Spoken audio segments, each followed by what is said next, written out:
Welcome back, everybody, to the latest entertainment-based episode of the Back and Bone Show.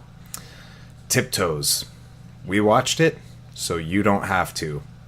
Bill Wiener, thanks for making a shit-filled masterpiece as your one and only IMDB credit. The romance, the lightning cracks in the background, the rain. Sit back, drink a hot chocolate, maybe pour some whiskey in it. I know I would. But enjoy the show, everyone.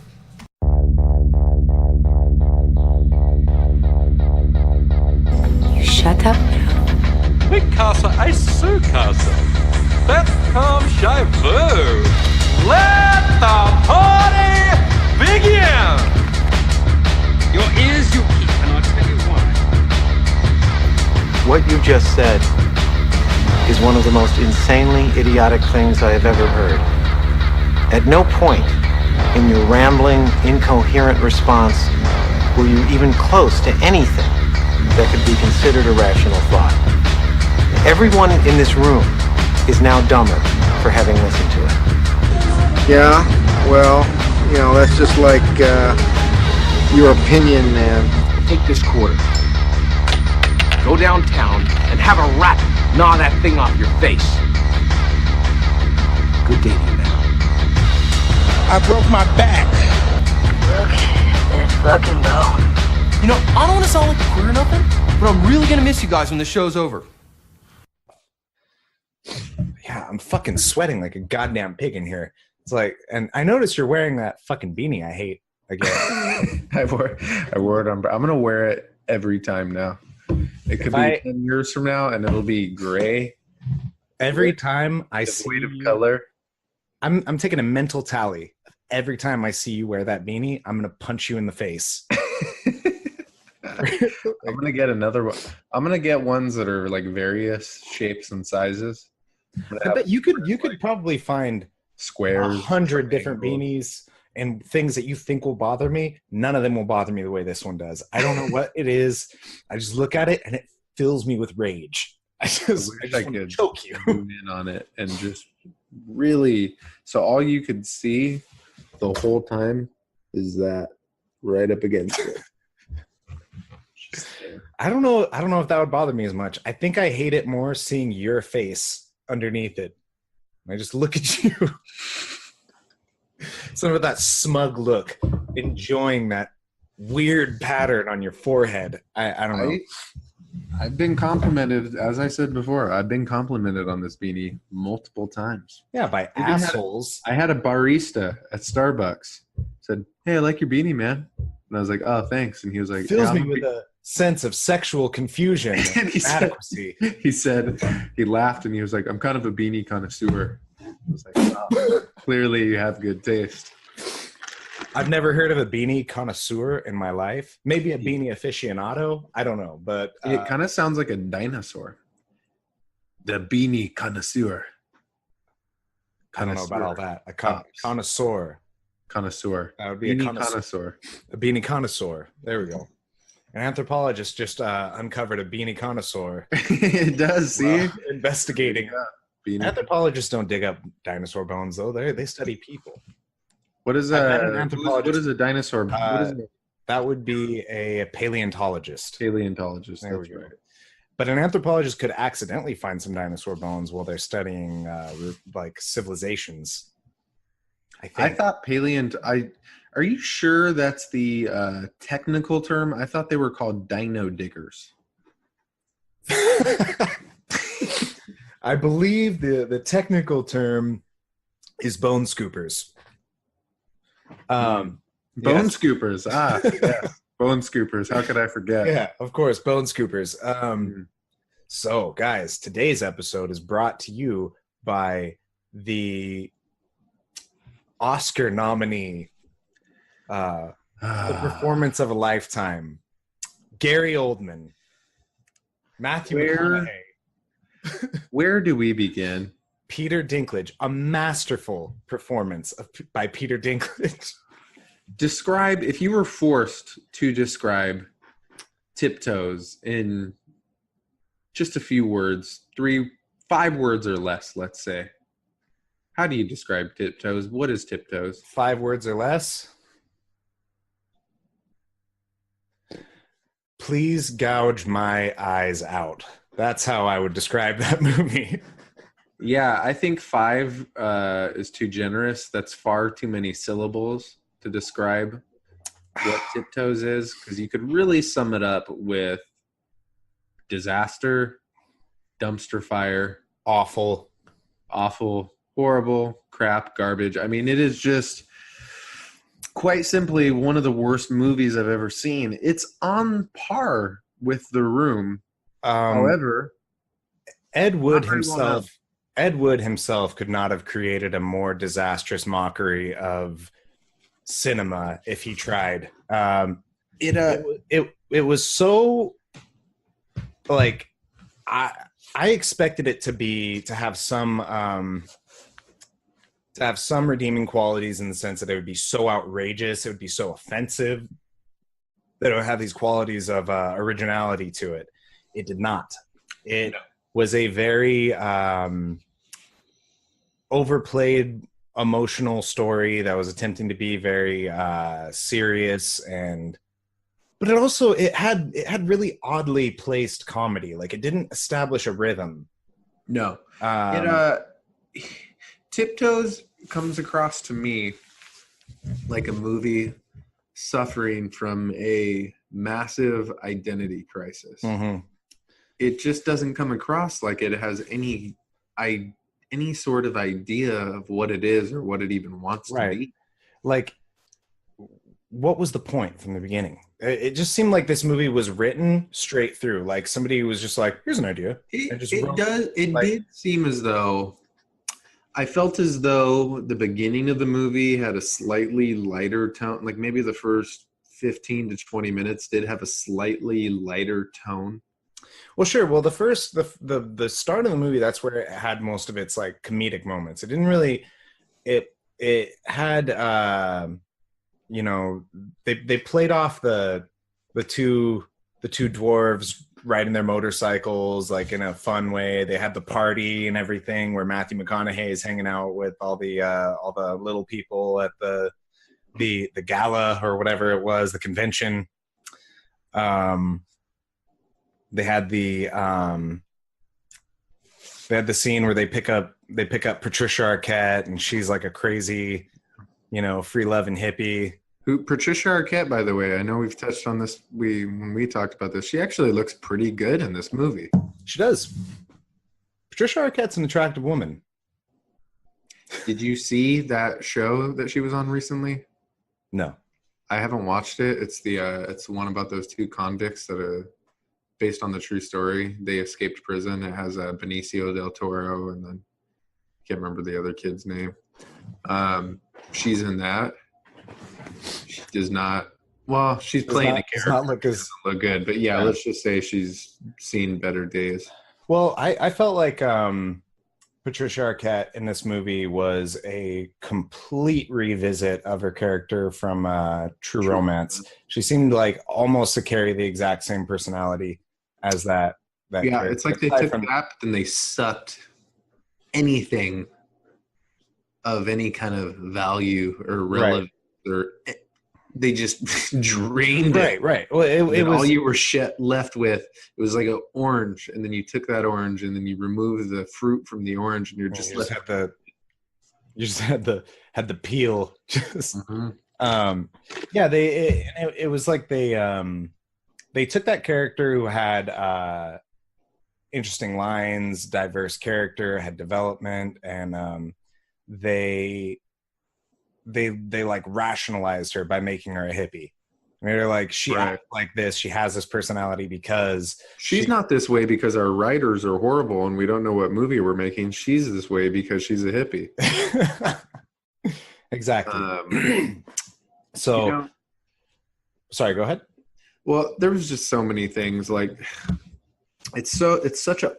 this movie was hard to review in a sense that it's just so overwhelmingly bad, and you could just literally pick apart every single line of the movie and say why it just comes off as weird and poorly timed and Well, it's a great example of just plain bad movie making. It just wasn't made well. From the visual effects of it, the makeup, the screenwriting, the plot. There's nothing about this movie that was done well, even in an ironic sense. There's nothing to enjoy about it because it was such a firm attempt at being a movie that's going to be taken seriously that it came off pretentious, but with nothing to offer. Yeah, it was so poorly made though that you are left wondering. You almost would have to really try to make a movie that bad. Right. You know what I mean? Like, it's so incoherent. There's just nothing adds up. Kate Beckinsale, first thing I noticed is this movie is clearly a product of, I think it came out in 2004, was it? Or 2002? I think it was 2003. Let me see. 3? I'm looking it up right now. 2003. Yeah, so it was probably filmed in 2002. Very clearly a product of that time because the first thing you see is Kate Beckinsale has a tramp stamp. Oh yeah. And her skull and crossbones like pajama pants. Yeah. She confronts Matthew McConaughey, and Gary Oldman looks like a fucking Quasimodo with his giant shoulder pads, and he's clearly walking on his knees. For those of you that don't know, Gary Oldman is playing a dwarf, and it's just such a feeble attempt at presenting a dwarf. It was really, really bad. They gave him like football shoulder pads. They gave him they made like his head taller, but nothing looked real. It didn't look right. Like it didn't fit. It just looked like Gary Oldman walking around on his knees wearing football pads. It didn't look dwarf-like in any way. And he was like trying to use a high voice and a southern accent. It was very offensive, extremely offensive. It's one of those movies where it's so bad that there's a lot of really respected actors in this movie, and it's so horrible that you actually question. You start to look down on them. You think less of them for having partaken in this. I want to talk about Peter Dinklage for a minute. Yes. I like Peter Dinklage. I think he's a really good actor. Yeah. Like Game of Thrones, he's fantastic. He's like everyone's favorite character on Game of Thrones. Yeah, he's great. He was what else was he on? He was on Elf. Yeah, I remember him on that. Yeah. X-Men, Days of Future Past. Yeah. Days of Future Past, he was great on that. Yeah. This was his French accent on this movie was so insulting to my senses. It didn't just take me out of the movie. Yeah. It filled me with rage. I couldn't. It was one of. It was more distracting than that fucking beanie that you're wearing. And I swear to God, if I ever see you with that in person, I'm gonna rip it off your head and throw it in a fire. The only thing that could have made that better is if Peter Dinklage did that French accent wearing this exact same beanie. Oh man, I think I would have exploded. I think I would have started bleeding out of my ears. His French accent. Like, first of all, just to put it into context for you guys, because I know none of you are going to go and watch Tiptoes. You fucking better not. If you do, we warned you. Peter Dinklage is the best friend, I guess, or the roommate of Gary Oldman's character. And they're a pair of dwarves that are like drifters on motorcycles. They're just riding around. Mm-hmm. And they pick up Patricia Arquette, and her and Peter Dinklage kind of have a thing. But so... Here's the problem. Here's one of the issues with this movie. There's that scene where Peter Dinklage and Patricia Arquette are about to have sex, and Gary Oldman is sleeping in the same room as them, and he's telling me, y'all better keep it down now.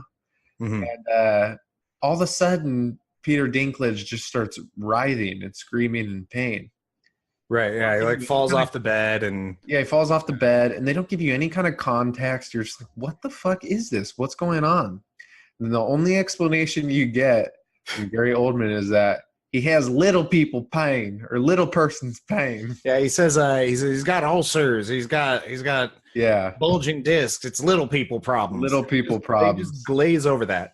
They don't ever return to it. They don't make it like a thing about the health problems of. They don't make that like a plot factor. They just throw that out there. Like he's got little people problems. Yes. End of story. Yeah, that's pretty much it. So you kind of think that's going to mean something later on. It doesn't. No, definitely not.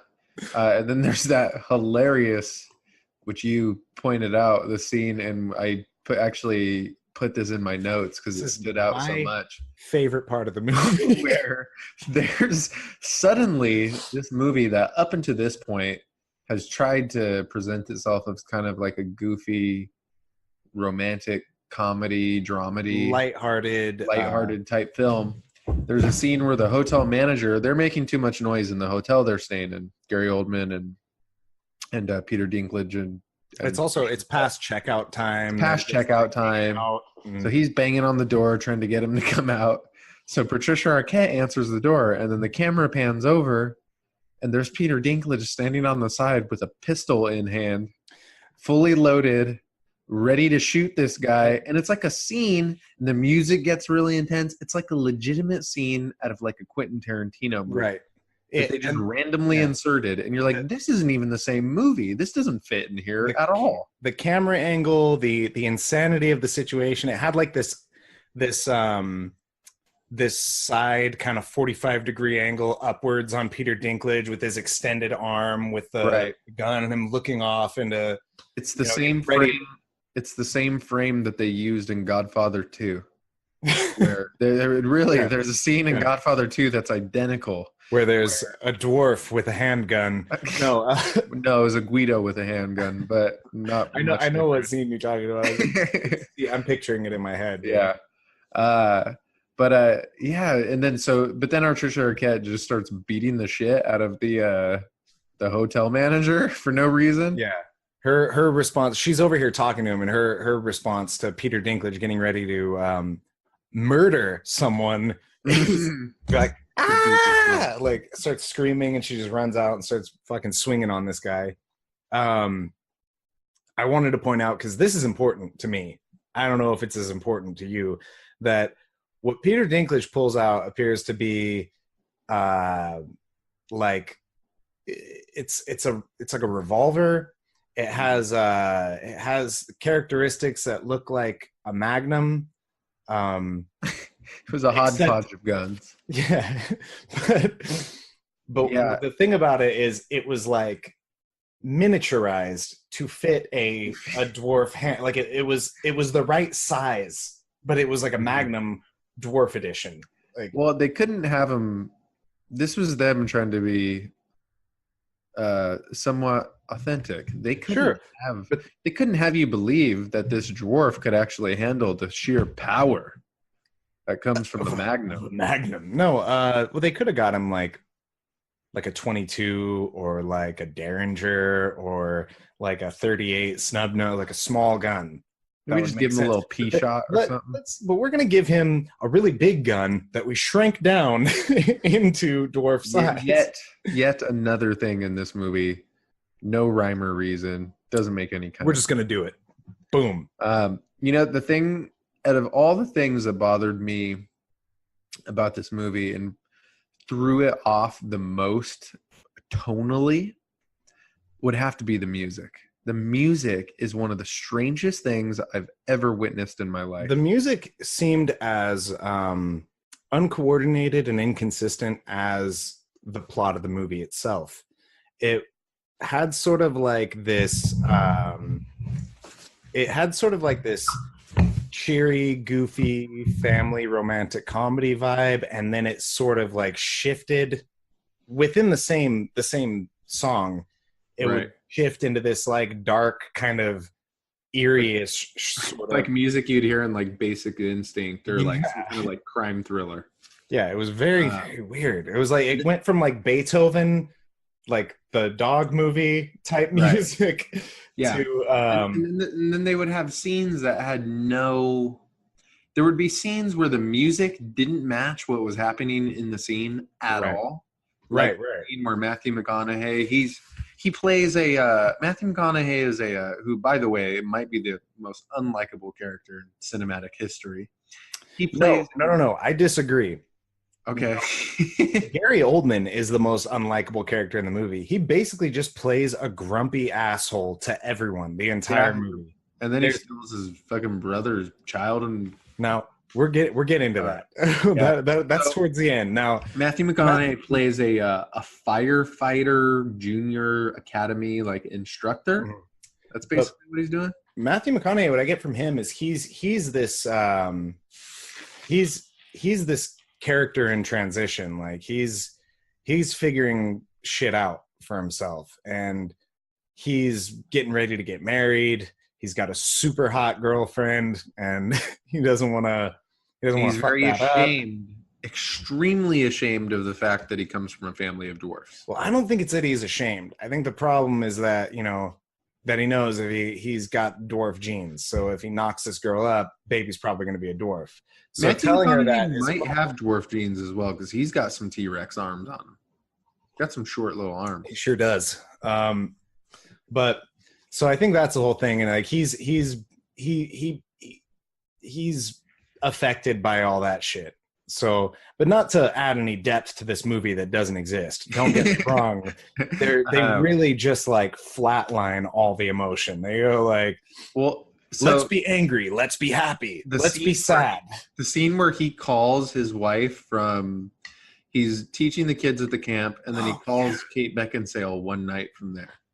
From the camp. They haven't seen each other in a few days. This is after she told them that they're just kind of having like a regular husband and wife conversation. Yeah. It's not anything heavy, but the camera angle pans right in on Kate Beckinsale's mouth, so that's all you can see. And then Matthew McConaughey is shrouded in darkness, and all you can see is like cold air permeating from his mouth as he talks. I wanna say, like, at this point, it's giving you this mysterious vibe, like for both of them, either character. I think particularly with Kate Beckinsale, it looks like it's gonna pan out and like she's gonna be in bed with someone else or something. Yeah, and with McConaughey, something exposing and definitive. Yeah. If this was a scene in another movie for McConaughey, this would be the scene that takes place right before he conspires to kill his wife. Right. But none of this happens. They only made it look like that for no apparent reason. With no explanation ever in the entire movie for what was happening here or what this was. They agree, like they go, she's like, do you want to go to this party your brother invited me to, blah, blah. And he goes, yeah. I'll see you there. And then he hangs up the phone, and this girl that you still can't even see her because it's all shrouded in darkness. You just see this girl walk out. He's like, hey, you want to go to a party? Yeah, like, sure. And he's at the Boys Fire Academy. Like, where did this chick come from? Yeah, he's still at the Fire Academy place.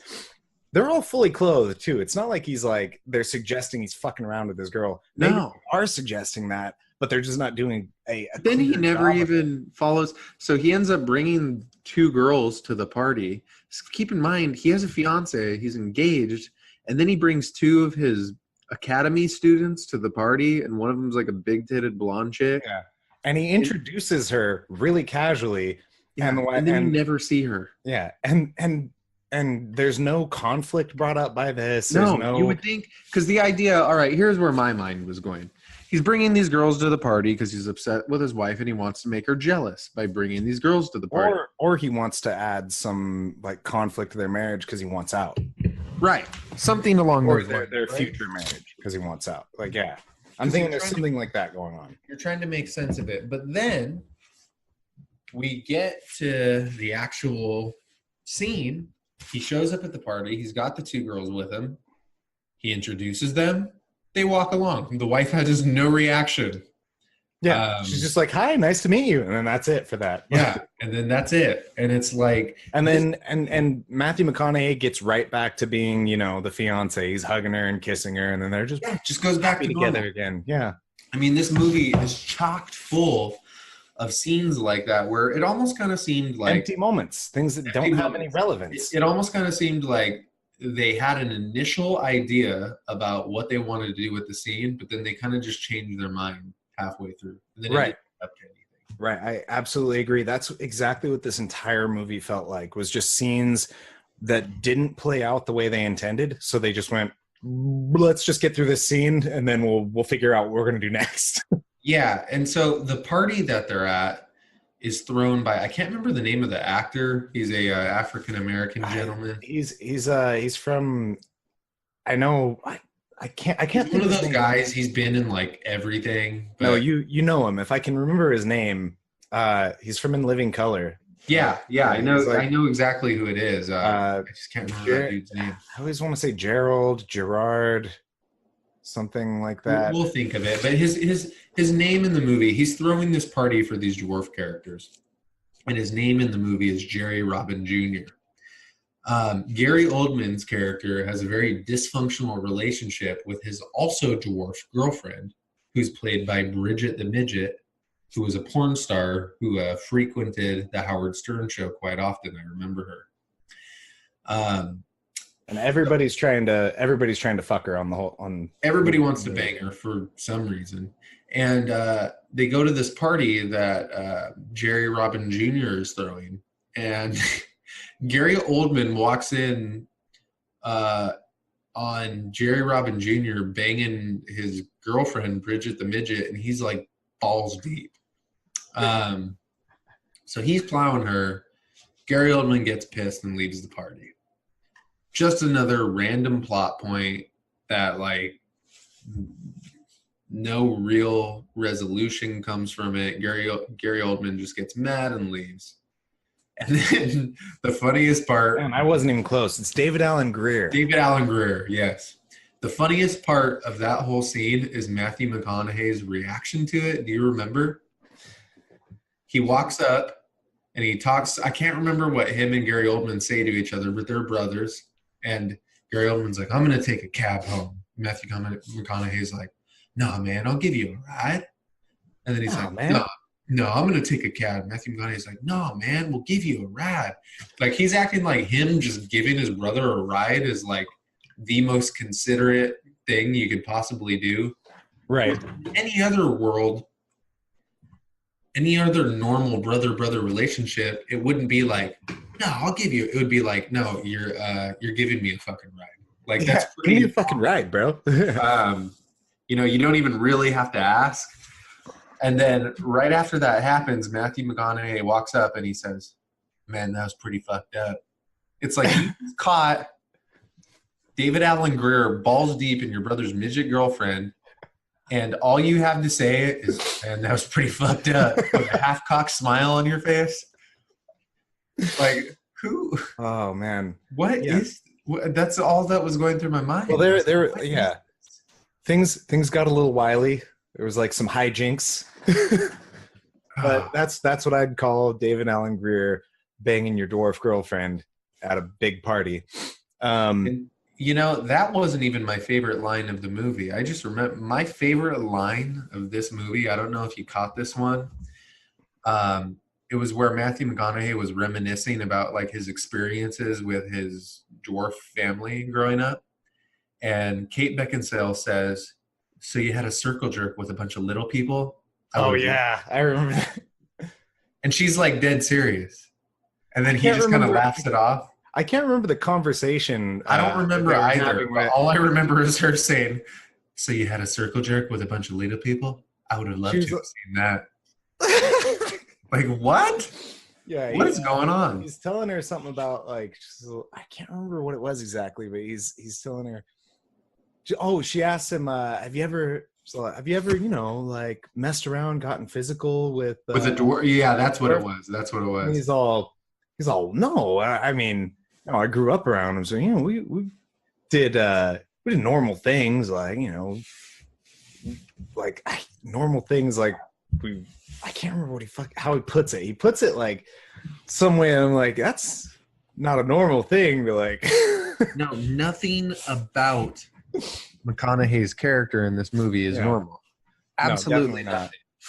Well, nothing about any character in this movie is normal or believable, or there's no reason why anyone acts any way that they do.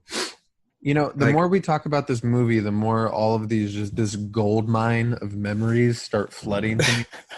And I forgot how rich this movie was with stupidity. Oh, yeah.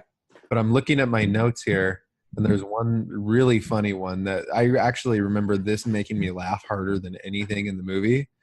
The scene where Matthew McConaughey and Kate I think they were laying in bed, and she suggests, do you remember when she suggests that he sees a shrink? No. Reaction to it?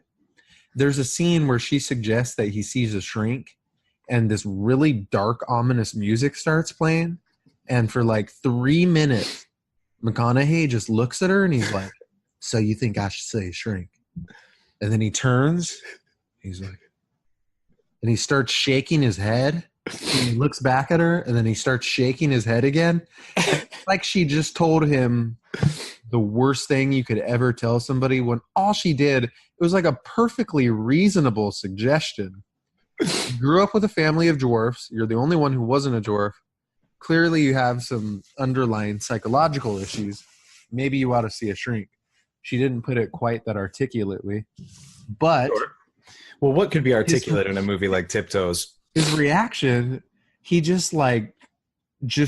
completely bewildered by this. He doesn't know how to take this. Sure. And it was just one of the strangest movie reactions I've ever seen.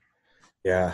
I had a really hard time getting through this movie. I missed a lot of moments because I would catch myself just glazing at the screen. It's like not my brain was so anti-Tiptoes that it would shut me off from reality for periods of time. Then I have to wake myself up and be like, oh, I'm watching this movie for a reason, so let me pay attention. You know, oddly enough, it wasn't very hard for me to pay attention during this movie, despite how bad it was, just because it was kind of like I said, it kind of falls into that category of The Room where it's so horribly bad you almost can't believe what you're seeing.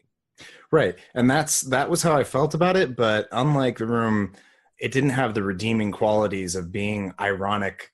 No, well, The Room, it's like The Room without no charm. You know, there's this movie. There's no charm whatsoever in this movie. So let's get to towards the end of the movie. Well, wait, no, go real quick. Okay, real quick. Another thing that irked me about this movie. Did you not find it odd, just the lack of communication in general? Like how when characters so when Matthew McConaughey meets Kate's family for the first time, does she not talk to her parents ever? She doesn't bother to inform them that his parents are dwarfs. Her parents just walk in. Right. They had no clue that his parents were dwarfs. They're just like, what? Yeah. They tried to squeeze in that little cute joke. They're like, look, our only concern is that we have a Jewish wedding. And Kate's dad gets drunk and just is like, what a weird character that was. Yeah, I mean, I didn't find it off from any of the other characters.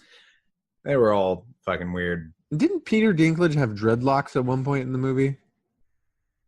For some reason, I put that in my notes. I put, what's the deal with Peter Dinklage randomly having dreadlocks? I don't remember that. I think that might be from a part that I just kind of glazed out of my memory. But it seems right. Like somewhere deep in my subconscious, I have an image of Peter Dinklage with dreadlocks. The sad may thing just is be that would be one of the least outlandish things about this movie. I may just be combining Patricia Arquette and Peter Dinklage. I think maybe her character gave him dreadlocks or something. I'm sure there's like a point where that happened. But carrying on.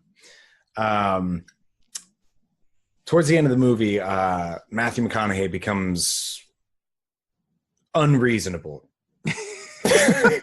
Okay. This movie gets very dark towards the end. Let's just say that. There's basically a montage scene of him being verbally aggressive towards the baby and it's horrible. Okay. It's hilarious. They have this baby and he is clearly not having it. Not happy about any of this. The baby's just acting like a baby. Like the baby's just being a baby. The baby's crying. Number one, it's like, have these people never been around children? Like, first of all, babies cry. That's what they do all the time. And the baby's crying, and she's crying. Baby's crying. Kate Beckinsale's like, he's crying. I don't know why he won't stop crying. I don't understand. And Matthew McConaughey's like, all he does is cry. Don't you understand? Say the word, Laura. And she's like, what do you mean? Say what word? He's like, just say the word. Say it once. And she's like, what are you talking about? What he is. He's a dwarf. Say it. He's a dwarf. And he's just screaming. That was the best. Crying. His wife is crying. And That he's was fucking screaming he's a dwarf. Yeah, that was the best part. Is like, honestly, that was my favorite line of the movie. That was the only part that made me laugh, was how intense Matthew McConaughey's getting. Just say it. He's a dwarf. He's a dwarf. Oh my god. He goes, by the time we get to this point, McConaughey had hints of being a creep leading up to this. By the end of this movie, he goes full creep. Like, but this is what they'd been preparing for the entire movie. Is like they were just they were hoping for the possibility that their kid would not be a dwarf, but they were expecting it to be the whole time. And then it's a dwarf, and it's this huge problem now. Like, this is what you were signing up for the whole time. Not to mention, McConaughey grew up with dwarfs. Like, his character, if this was real life, he wouldn't have any problem with it being a dwarf, because that's what his whole family is, and he would know exactly what to do to calm the baby down. Right, that was his whole fucking life, was being raised around dwarves. So they of course split up, and it's, for some reason, it's Matthew McConaughey's decision to leave. Right? Yeah, he's got to go. He's like, I just don't think it's right. It's not right. It's like it's not the right thing for you or the baby. So he takes off. Because I can't stop acting like a dick. I can't stop being a fucking asshole to this baby. And so he takes off. Kate Beckinsale goes on her little spiritual journey out to the woods and ends up at this like log cabin that Peter Dinklage and Gary Oldman are staying at. Right. They added in that Peter Dinklage and Patricia Arquette are having relationship problems for no reason. Completely substance-free addition to the movie. Yeah. They're just having them fight and stuff. So I didn't see any build up to this whatsoever, but for some reason at the very end of the movie, like all that's happened so far is that she's staying with Gary Oldman and them out in this log cabin out in the woods. And Matthew McConaughey comes back and she rejects him, and he's like, all right, well, I'm sad now. And then he drives away and leaves. And it's like one of the oddest exchanges ever. Like, McConaughey just shows up and literally just accepts that his wife is now living with his dwarf brother out in the woods. Right. But the thing that had no lead up to me, that I wasn't expecting, or I was completely expecting it because of how this movie was going, but it didn't actually present it in any way. Like, they didn't build a relationship between these characters. The end of the movie is she looks at Gary Oldman under the stars where she's holding the baby. She's like, you can kiss me if you want. And then he kisses. He's like, okay. You know, there actually was some very subtle build up to this, because I put it in my notes. When her and McConaughey get married, is in this really weird little scene. It's after the wedding. She goes up to Gary Oldman and hugs him, and then she kisses him. She gives him a kiss, but it's not like a cute like brother sister kiss where you just slap one on the cheek. She just leans down and kisses him right on the lips. I don't know if you remember that. And I could tell that was their way of trying to like drop a hint, but they did it so poorly. Yeah. That it was just stupid. Yeah, there was just little things. Like they were showing a relationship build between them, but it wasn't like there was no romance or anything. There was nothing romantic about the way that they were. No romance, no like, definitely no chemistry. Yeah. I mean, just and of course, I mean, she couldn't handle that Matthew McConaughey was an asshole once things got rough, but Gary Oldman was an asshole to everyone the whole movie. He was nonstop the biggest asshole in the movie. yelling at everyone, talking shit to everybody, not showing up to family events and stuff. He was horrible. You know something to put this in context that I think will really blow your mind. As far as Gary Oldman is concerned, this only came out 5 years before The Dark Knight. This guy was 5 years out from playing Commissioner Gordon. That's true. In like one of the most highly regarded movies ever. And he's doing this fucking movie. Gary Oldman has such a just freckled array of cinema works. The things he's done, the characters he's played. In fact, going back to True Romance, as we just mentioned, do you remember him in that? Oh yeah, he was the pimp. He had dreadlocks. He had like a scar on his face and a gold. It's gonna drive me crazy because I can't remember his character's name because I love that. He's so great. He's like, I know I ain't as pretty as a pair of titties. That's probably my favorite Gary Oldman role ever. Probably, yeah. He was amazing as Is it like Drex or something or something like that? Drexel? Drexel. It's Drexel. Yeah, Drexel. There we go. Yeah. So great. He's that's talk about really transforming yourself as an actor. Like Gary Oldman in True Romance is like fucking, that's something else, dude. He's super funny in that fucking movie. He's so ridiculous. If you haven't seen True Romance, it's worth it just to watch it just for Gary Oldman's scene as the weird thing about True Romance, it was Drexel. Yep. I remember watching True Romance when it I was really young when I first saw it. I was probably like 6 years old.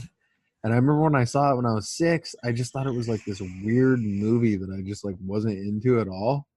And then I rewatched it later on when I was like 12 or 13. And I was like, holy shit, this is a really fucking good movie. I came across it on Netflix back when Netflix was a mailing service, like before Netflix did streaming. And so I was just looking through movies, and Netflix was actually really cool for this back in the day. They had a lot of not that famous movies. Like you could find a lot of movies. They had a lot of really obscure movies. Yeah, they had a lot of obscure movies. So that was the thing I really liked about it. And I came across True Romance. I'd never heard of it before, but I knew it had. Did Tarantino wrote it, or So here's the one of his first directing. I don't. So here's the interesting thing about True Romance. Tarantino wrote it. Yeah. And that was what I saw, is that it was one of his early works. He wrote it, and I was like, okay. Yeah. So Tarantino wrote it, and you could tell that Tarantino wrote it because when you're watching it, it plays very much like a Quentin Tarantino movie. The most interesting thing about it, though, is it was directed by Tony Scott, who is he was the brother of Ridley Scott. And Tony Scott, as a director, has like a totally different style than Tarantino visually. Oh, totally. He directed Top Gun, Beverly Hills Cop 2, Days of Thunder. So that's like, True Romance is an odd movie to watch because when you're watching it, it's got this poppy, bright kind of visual color palette with the dialogue and the violence of a Tarantino movie. Right. So and that's it's like a perfect mix in that way. It is a great movie. But it definitely, as a person who is familiar with Quentin Tarantino movies, it's peculiar to watch. You get this really like mixed plate when you're watching it. It's a super interesting contrast of styles, but it ends up really working. I think it works really well because when you watch Quentin Tarantino movies, a lot of the time they can get washed out in their sort of campiness. Like they can be overly campy to the point where it's like it's like overly theatrical. So it seems Tarantino has become more stylized as he's got deeper into his career. And I would actually kind of argue that that's I don't know. He's always been really consistent. Like Tarantino has never done a bad movie, but I would argue that it's kind of diminished the quality of his movies slightly as it's gone along. I wasn't crazy about Hateful Eight. Yeah, I didn't love that. Even the movies before that, like I thought Django was good, but I don't think I think I maybe rewatched it once. Mm-hmm. Inglourious Bastards I really liked. Kill Bill, but see, for me the quality gets better as you go down. Like I've watched Kill Bill a whole bunch of times. I love both Kill Bills. Even Jackie Brown, like that's kind of considered one of his like not as good movies, but I love Jackie Brown. I've watched Jackie Brown so many times. I liked the fact that with Jackie Brown he didn't go as big and he made it a more grounded story. Right. You know?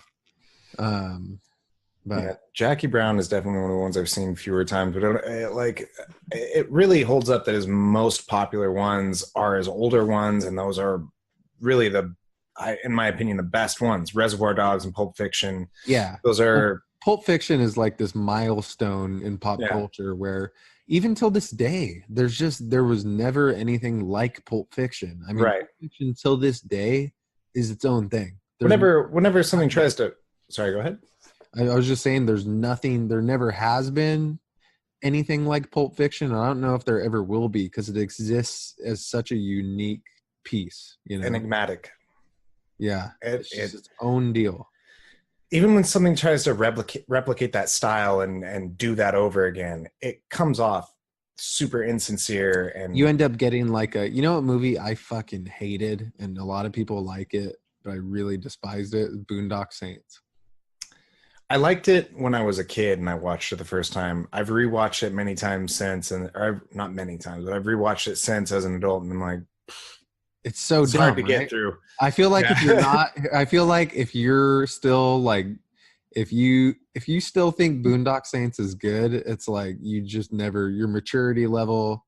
I mean, God, I wish I hadn't even said that because it sounds super pretentious, but I feel like you didn't develop beyond a certain point. Yeah. No, I get that. I get what you're saying though. Because it's kind of like what we were saying about our developing palettes for movies, like when we were talking about like Sin City and stuff. It's like those are movies we liked when we were younger because they were more visceral and appealing to our underdeveloped emotional capabilities. They're very obvious. They're very obvious. There's no like subtext. There's no you know, it's just... Don't get me wrong. I still like Sin City. I think Sin City is a good movie.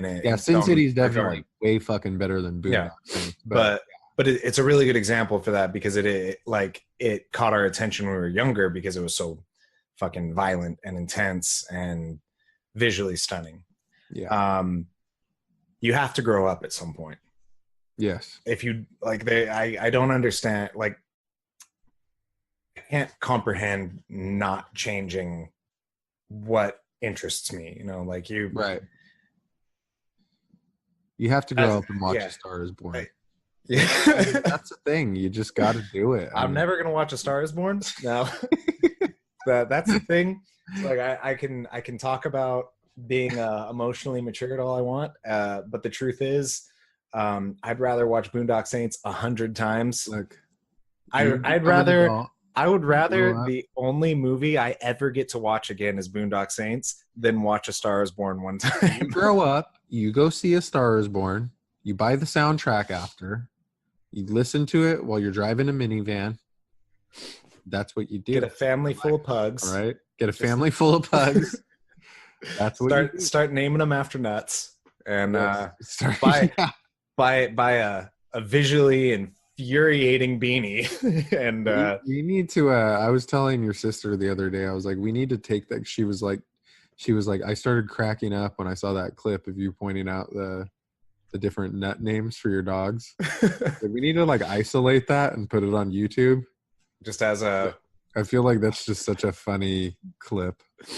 It was great. It was solid. Because as I'm watching you and your dogs are walking by and you're describing what kind of nut they are, they actually looked like the nuts. I know. That's what's so great about it. It's truly accurate. Absolutely disturbing that you have such a deep understanding of nuts and dogs. But that doesn't stop you from being right, you son of a bitch. Now, we did talk about some other movies that we wanted to see. Did you ever get around to watching You Were Never Really Here? No, not yet. And I'm gonna walk and talk right now. Not yet, because I have to take a leak, but I don't want to disturb the podcast, so I'm just gonna literally do that. No, I haven't watched. You're not gonna take a leak on camera, are you? Yeah, that's actually exactly what I was gonna do. This is a beautiful moment. I'm gonna be quiet so Matt can keep the camera on him while he takes a leak. Kind of like better get low here. I don't want anybody to catch any visuals. So yeah, no, I haven't watched it yet. But I really want to watch it. That's like one of those movies that I don't know why I haven't seen it yet, because as soon as I saw the trailer for it, I was like, that's like right up my alley. So I'm going to watch it soon. I'm trying to be quiet so that the camera stays on you. I was actually trying to continue talking so that way nobody could hear what was happening.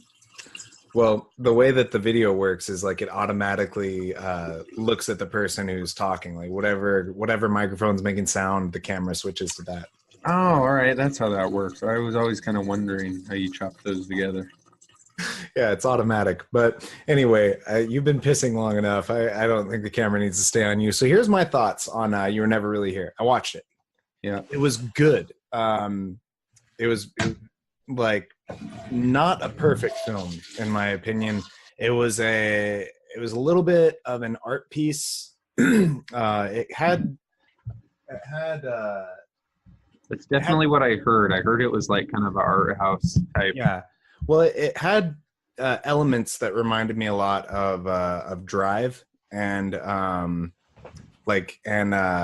God Forgives. I keep forgetting to check if it's not the same director, is it? I don't think it is. No, it's directed by Lynn Ramsey. Okay, well, so it really had a lot of the similar elements in the way that it felt, the music on it, the tone of the character, the personality of the character. I think there was a lot of Taxi Driver-esque. Sure. Yeah, I mean, in a critical plot sense, I don't want to say anything without you having seen the movie, how it relates to Taxi Driver, but it had like the thing that I understand that this is how it was supposed to be, but it comes to a very like dry, sudden end, like almost a Coen-esque ending, like where there was plot resolution, but it almost seemed like it was like just when the climax hit critical mass, and then it just goes like suddenly things are good, we're all set, and movie's over, roll credits. And it was done in a way that was supposed to be kind of artful. It's kind of hard to explain without giving things away, but I want you to watch the movie. Of course, we'll talk about it more when you've seen it. I liked it. It was good. I would have liked them to extend the falling action a little bit more. That's all. Well, I will have to watch that pronto. Yeah, of course. One we talked about before that in the time since, House that Jack Built. Remember that? Yeah, I see. That's one of those movies that I like have gone out of my way not to watch, because it seems like one of those movies, like like Kids. That movie Kids. It's like one of those movies that you just feel gross after you watch it. Feels like it's one of those. Yes and no. It was a movie that attempted to give you that feeling. Now, let me put it this way. Oh, Lars von Trier, you have once again provided us with a movie that is hard to get through, because it's saturated with this attempt at being artistic. And really, it's just a series of like kind of unpleasant visuals, just things you don't really want to see, and even the things like things that would otherwise be kind of exciting and stimulating, like the violence, and it's just done in this gross kind of dirty looking kind of way. So our protagonist and villain, you know, at the same time, character played by Matt Dillon, is just wonderful. I love Matt Dillon. It's great. You know what my favorite Matt Dillon movie is? No. There's Something About Mary. Of course. I love him in that movie. He's so funny when he gets the teeth and like. I just love him in that movie. No, he's excellent. And have you seen Drugstore Cowboy? Which one? Drugstore Cowboy. No, I haven't. He plays a. It's directed by Gus Van Sant, the guy who did Good Will Hunting, and Matt Dillon, and like I can't remember who else is in it, but they play these. It's like takes place in Seattle, I think, and they play these like heroin addicted junkies who like rob drugstores. Pretty good movie. Have you seen Pawn Shop Chronicles? No, but that sounds similar without even knowing the plot. It's not. Pawn Shop Chronicles is really good. You'd really like this movie. Actually, that would be a really good one to review. But I'll save that for another time. Matt Dillon is on it. So is Brendan Fraser and fucking what's his name? Let me take a stab in the dark without having seen it. I know nothing about this movie. I'm gonna guess what year it was made. I'm gonna say 94. You are way fucking off. Damn it. When was it made? It was one of the last movies that before he died, Paul, what's his name? Paul from Fast and the Furious. Oh, Paul Walker? Paul Walker. It was one of Paul Walker's last movies. Really? This was recent? Yeah. Holy I don't know if it was one of his I think it was one of his last movies. It was like one of the last things he was in. And he I think he was like a producer in it or a director. It's probably like, I think it was his best performance. He plays a meth head on it, and it's awesome. 2013. I just pulled up. This was straight to DVD, right? I think so, yeah. Yeah. Really good movie. You should check it out. We'll talk about it another time. Let me get back to House that Jack Built. Yeah. So Matt Dillon is he's the serial killer. Obviously, that's the point of the movie. We already know that. Yeah. He's OCD. So he's like murdering people, and he's describing, like, once again, to oversaturate things with meaning, that is without it being produced on its own. He's narrating the movie, sort of. Well, it's showing him murder people. Now, there's no connective tissue between the murders. There's no storyline going on aside from it's showing he's a failed architect who's attempting to build a house for himself somewhere, and it just keeps going back to that. And then it's a scene of him murdering someone. Then it goes back to him working on this house and then tearing it down and rebuilding it. So it's displaying this sense of inconsistency, this inability to follow through, but the only thing that he's built his life around is the fact that he murders people. But he keeps talking to this guy. You don't know who the guy is. You can't see him. The only sense of it that you're getting is that he's narrating the movie by talking to this guy, and he's describing how all of his murders are arts. They're pieces of art. And yeah, it's pretty twisted, but nothing strikes you as realistic or meaningful in it. It's just kind of like, you know, it's overly manufactured meaning, overly manufactured art. And the only time the movie, in my opinion, becomes artful in any way is towards the very, very, very end, when they make this connection to Dante's Inferno. So the guy that he's speaking to is a variation of the character Virgil, and Virgil is taking him on a journey to hell, basically. And that's what the movie is, and the house that Jack builds is while the police are coming in to kill him, he builds a house out of all the bodies that he murdered. So the death, the carnage that he wrought was the house that Jack built. You know, I've never been like a huge fan of Lars von Trier because to me he's almost like he's like a walking, talking parody in a lot of ways, because he's kind of like that guy who, it's like he's shocking. He's shocked at this point. He's so predictable in a lot of ways. At this point, it would be more shocking for him to make a romantic comedy than it would to keep doing what he's doing. Right. Well, that's every time he kind of just picks something super taboo, which is like admirable in some ways. But then again, it also kind of takes, to me, it almost kind of takes away a little bit of the sincerity of it. Well, that's exactly what my problem is with anything Lars von Trier does. There is no sincerity to it. Yeah, because it's almost like he has a list of things that people don't like that are taboo. Mm-hmm. Like, I'll do this one now. Now I'll do this one. Right, and it's like, do you really even have a genuine interest in any of these things? Right. Or are you only picking them based on that? Well, it seems to me like a guy who's trying really hard to be an artist. Like he's like that's what all the shots, all the writing, the monologuing, it all sounds like this stuff that is. And then it comes up. You know what? This is actually a cool comparison thing.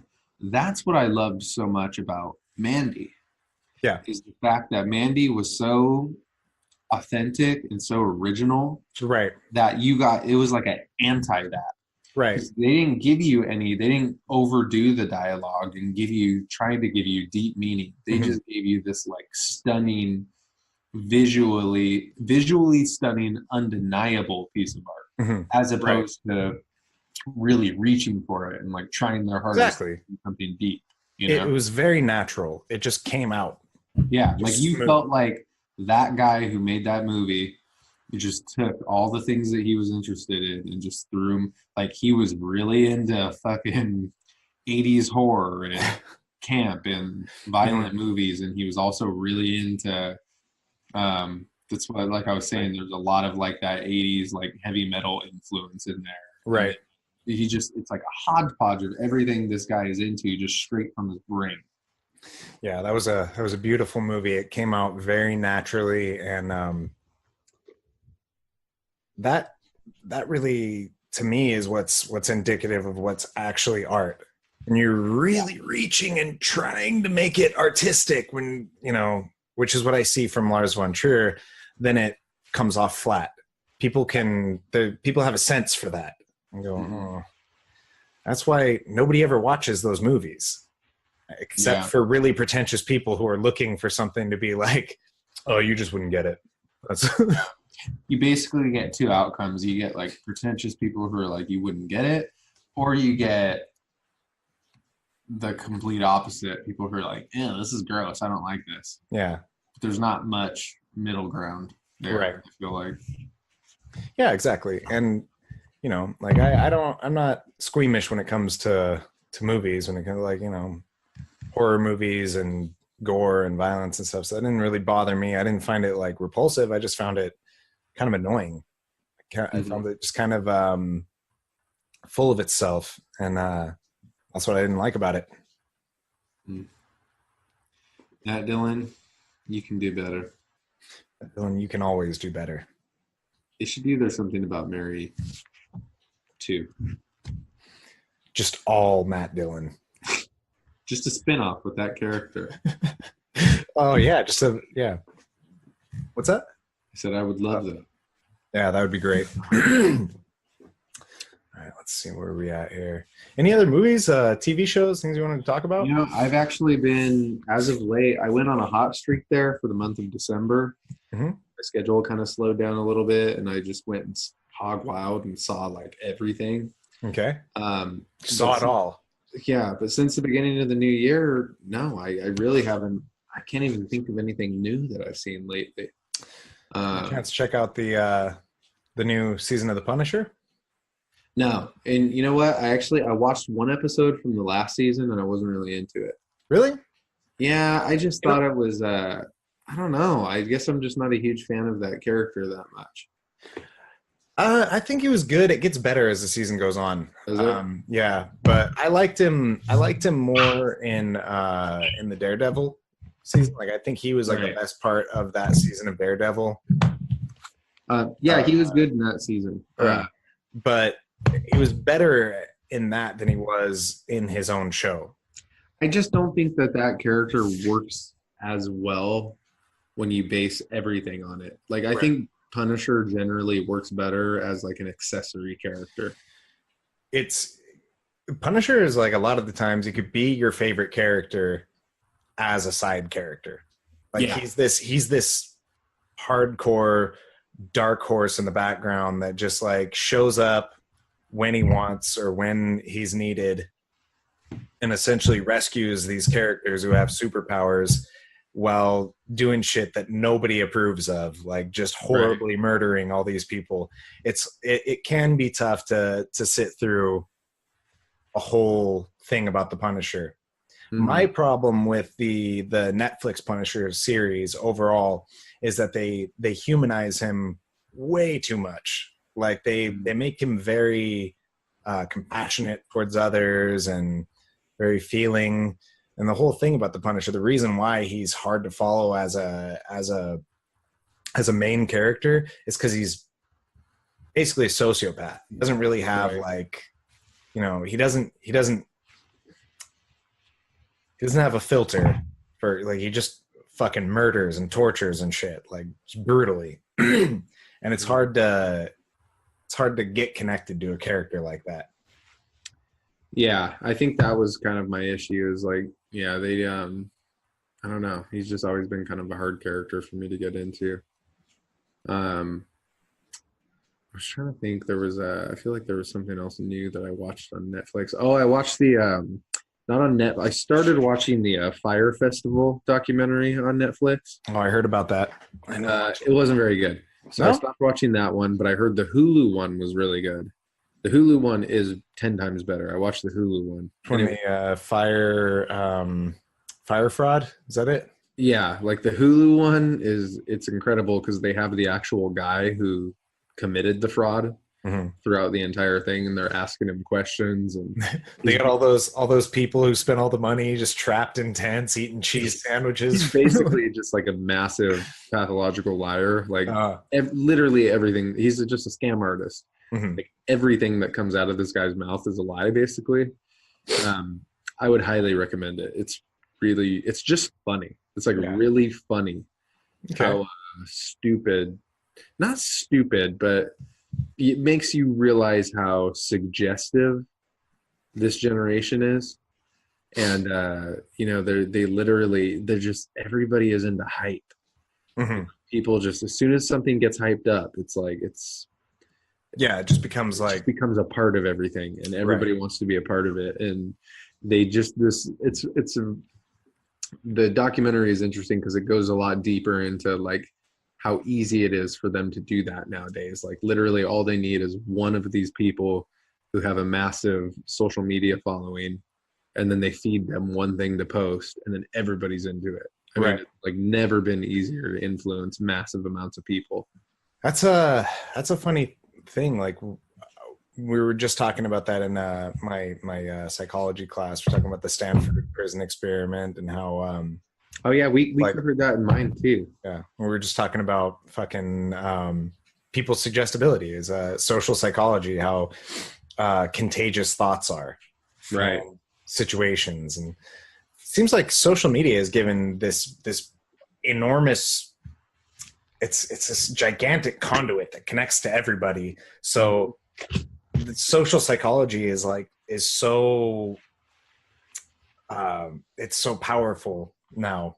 Yeah, because of the interconnectivity that everyone has access to everyone. And if you could start an idea, you change the way everybody in the world fucking thinks. Well, and have you ever heard of like the idea of like morphic resonance? No. I think I don't want to. I might be phrasing this wrong, but basically like the idea of it's like kind of like when it's like a system. It's the idea that a system of things has a collective memory. So it's almost like when you have people didn't think that the 4-minute mile was possible. And then somebody did it, and then within a year, hundreds of people had done a 4-minute mile. Mm-hmm. It's kind of like in an extreme athlete sport where they didn't think when Tony Hawk did the 360 flip or whatever the hell it was, or the 900. That was like impossible. Yeah, it was the 900. Now you can't even be a pro if you can't do a 900. Yeah. Like it's that idea that there's a collective memory ingrained into everybody. And that's what's so interesting about that to me, is the fact that, it's like once you let one idea out or one thing and put it out there into the atmosphere, it kind of changes things permanently. See, I recognize that as a thing. I didn't know the word for it, or the phrase that described it, but I always noticed that following fighting my whole life. How watch the original ones. Front kick to the face. Yeah. The most classic example. And then within like 5 years, you saw like 5 more of them pop up. Never seen someone do that before. And all of a sudden, but it was like, just watching fighting, you'd see the early UFC. These were guys who'd been doing martial arts and training to fight and doing fights their whole lives on a lower scale. And then once somebody started cross-training within a year, cross-training was like the only way to fucking do it. You got guys who have skills in all different areas. And like, you just see the evolution of cultures. Everything seems to follow. The next generation always builds higher off the backs of the previous, even though it doesn't seem like they're putting in more work. They're following off of what was learned before them. But I guess that makes sense, that the collective memory. I just like the word morphic resonance. It sounds like very sci-fi. It's just like, sounds sci-fi. Mm-hmm. Sounds like the title of like a Philip K. Dick novel. Sounds like something on a scene in Alien, or where they're flying the ship. They're like, our morphic resonance meter is going off the charts. Morphic resonance transponder. Yeah, that is what it sounds like. Yeah, very exciting. All right, well, I'm gonna have to take off to work pretty soon here. Yeah, I got to start getting ready for work here soon. So let's talk about some stuff we're gonna do soon. Yeah, let's talk about let's get you watching Pawn Shop Chronicles. Work there. Yes, I will watch You Were Never Really Here. Watch Pawn Shop Chronicles. All right, let's get You Were Never Really Here, so we can talk about that more in depth. That one I'll do pronto. All right, we're gonna watch Tiptoes again. Both of us. I hope to never see Tiptoes again. We're gonna watch House that Jack Built 3 times. I refuse. I'm not watching that. We're gonna have several days that we do just Lars von Trier movies over and over again. Like, did you know that? You know that scene? Have you ever seen that movie he did? It was called like Antichrist. Yeah. You know the scene where Willem Dafoe and the girl are having sex in the movie? Isn't that like the whole movie? Like jumps. Well, there's like a scene where they're having sex and the baby jumps out of the window or some shit like that. Yeah. The rumor on the streets is they actually had sex. A baby out a window? Yeah. No, the rumor on the streets is they actually had sex during that scene, because I think you could actually see like penetration in that scene. It's pretty gross. Willem Dafoe is a really gross man. You gotta do that. Just go watch a porn. Of course, that's a Lars von Trier thing. He's like, I'm gonna find the ugliest man that I can and force people to watch him have sex. I think that's unfair. So you're talking about the Green Goblin here, man. I'm sorry, Willem. I love Willem Dafoe. He's amazing. Huge Willem Dafoe fan. I do too. Yeah, but I don't want to see him have sex. I don't want to see him have sex either. All right, so Pawn Shop Chronicles. You Were Never Really Here. Some other stuff we've been meaning to watch. My brother was telling me about, because we were talking about John C. Reilly, and we were talking about Joaquin Phoenix in the same sentence. My brother brought up The Sisters Brothers. Oh yeah, that's actually been on my watch list for a while. I've heard that was really good. Yeah, so we got to talk about that one. Anything else come out recently that we got to talk about? I know there's other stuff that I have in my mind, but my mind. Okay. Well, anything else we come up with, just stay in contact. But I think that about covers it, guys. That's 2 in 1 day. You believe it? Can't believe it. We did the impossible. We should be proud of ourselves. We should be, but I just can't help wanting to just lay one right into your face. When I look at that goddamn beanie, it makes me sick. I'm getting fucking nauseous. Like, anyway, forget the beanie. I'm putting it out of my mind.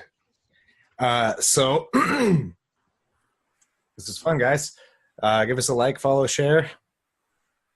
Back and Bone Show. Namaste. Namaste. No yoga.